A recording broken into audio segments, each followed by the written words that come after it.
In 1974, two psychologists spun a rigged wheel in front of a room full of people. The wheel could only land on 10 or 65.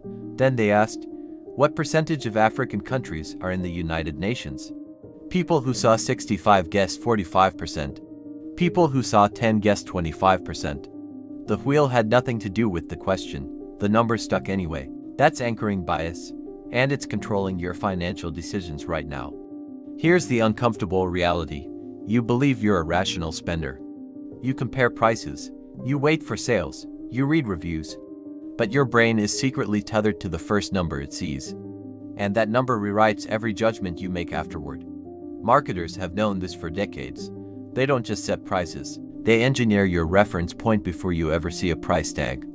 Today, we're going to reverse engineer exactly how they do it. We're going to name the mechanisms, cite the research, and then show you how to break the chain. Because here's what nobody tells you. You will never stop being exposed to anchors. But you can stop being controlled by them. Anchoring bias is a cognitive shortcut.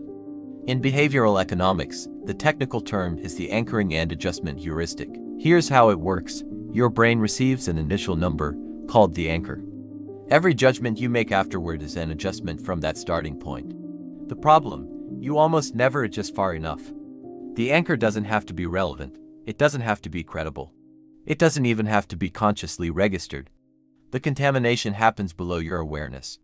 In 1974, Amos Tversky and Daniel Kahneman published their anchoring study in Science. They demonstrated that a number generated by a random spinning wheel dramatically shifted participants' answers to completely unrelated factual questions. People who saw 65 were pulled toward 65. People who saw 10 were pulled toward 10. The anchor didn't inform the answer. It infected it.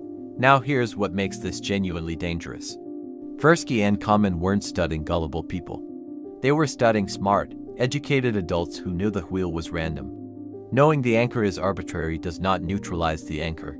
Your brain adjusts from the anchor anyway. It just does so with a little more distance, never enough. This is the foundation. Keep it in mind. Everything else we discussed today is a deliberate exploitation of this single flaw. You've seen this 1,000 times. A jacket is listed at $490, crossed out. Below it, $197. Your brain does not ask, is $197 a fair price for a jacket? It asks, is $197 a good deal compared to $490? Those are completely different questions. The retailer wins before you open the browser. This specific technique is called reference price anchoring. The inflated original price, real or manufactured, sets your cognitive baseline. Everything after is judged against it, not against actual value. In 2003, net behavioral economist Dan Ariely and colleagues published a study called Coherent Arbitrariness in the Quarterly Journal of Economics. They asked participants to write down the last 2 digits of their social security number. Then those same participants bid on bottles of wine, wireless keyboards, and chocolate. Participants with high SSN endings, 80 or 90, bid between 60% and 120% more than participants with low endings. Their social security number had zero relationship to the product's value. But it seeded the anchor, and the anchor determined what they were willing to pay. Ariely's conclusion was devastating. He argued that willingness to pay, one of the foundational concepts in consumer economics, is not a stable preference you carry around in your head. It's constructed in the moment, and the moment is controlled by whoever puts a number in front of you first. Think about what you've purchased in the last 6 months. Think about the first number you saw before each purchase. That number wrote the ceiling for your brain's sense of reasonable. You negotiated within a frame that someone else built. Anchoring isn't limited to retail. It controls negotiation outcomes, including your income. Research by Adam Galinsky at Columbia Business School found that the person who makes the first offer in a negotiation holds a significant advantage. The opening number anchors the entire discussion.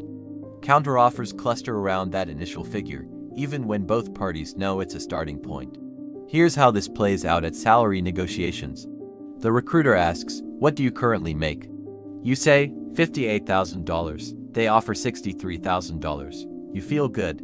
You got a raise. But if you had said $75,000 first, or said nothing at all, the negotiation would have started in a completely different place. Your $58,000 anchored them downward. You handed them the wheel. And in 1987, researchers Northcraft and Neal ran a study that proved anchoring works even on trained professionals. They gave real estate agents actual property data, accurate comparables, and one variable, the listing price. Agents shown a high listing price appraised the property significantly higher. Agents shown a low listing price appraised it significantly lower. When asked, the agents insisted the listing price hadn't influenced them. They were wrong. This is the sobering part. Expertise doesn't protect you from anchoring. It just produces more confident wrong answers. Here's what nobody tells you about anchoring. The anchor doesn't have to be related to the purchase.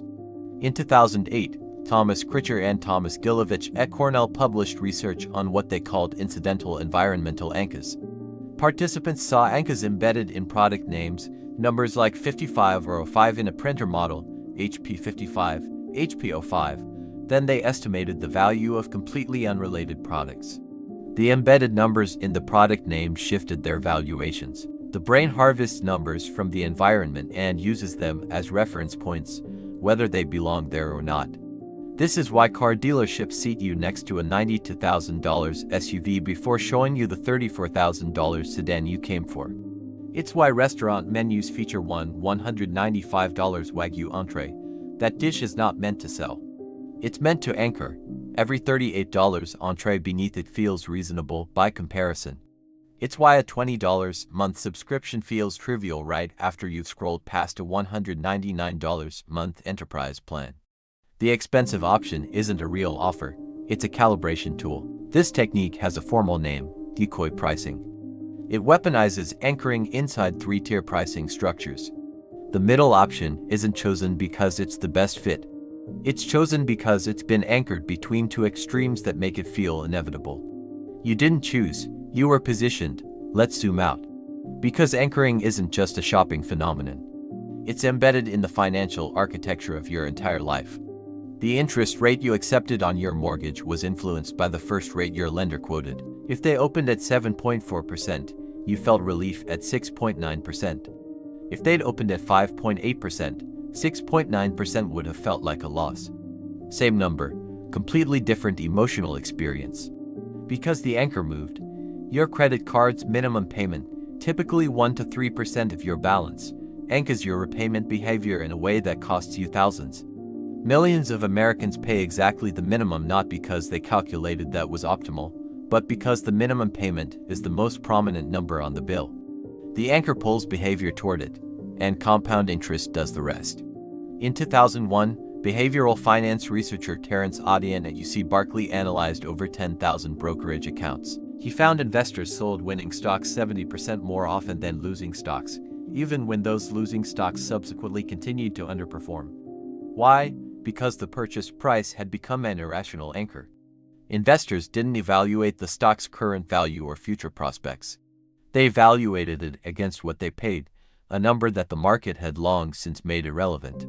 In behavioral finance, this pattern has a name, the disposition effect. It causes investors to hold losers too long and sell winners too early. It is one of the most documented and costly errors in individual investor behavior. And at the career level, anchoring compounds into something that reshapes your life. A $5,000 salary anchor difference at age 25, sustained through standard percentage-based annual raises, can produce a cumulative earnings gap of over $400,000 by age 55. That's not a single bad negotiation. That's a trajectory error, one that compounds silently, invisibly, for decades. And here's the systemic layer that most discussions miss entirely. Modern consumer capitalism doesn't just exploit anchoring opportunistically. It is organized around the engineering of anchors. Reference pricing, decoy pricing, loss framing, prestige pricing, these aren't occasional tactics. They are the default operating architecture of every market you participate in. You are not making free choices within neutral markets.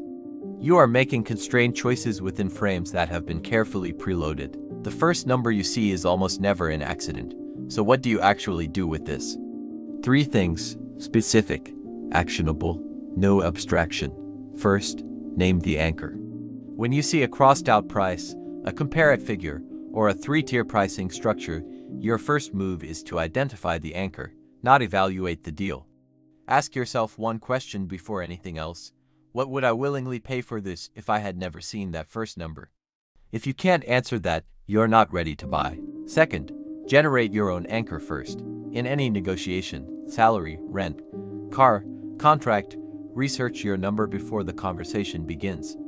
Write it down, commit to it, say it first.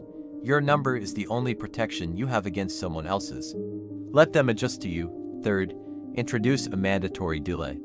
Ariely's own follow-up research shows that adjustment from an anchor increases significantly with time and deliberate reflection. The impulse buy is an anchor's best friend. The 24-hour rule isn't a willpower trick, it's anchor deprogramming. You are giving your brain time to generate an independent reference point rather than orbiting the one that was handed to you. Here's the one-sentence summary. The first number you see isn't a price. It's a frame, and someone else built it. You won't stop seeing anchors, but you can stop letting them be the last word. If this changed how you think about pricing and financial manipulation, subscribe. Every week on this channel, we go deeper into the psychology behind every financial decision you make.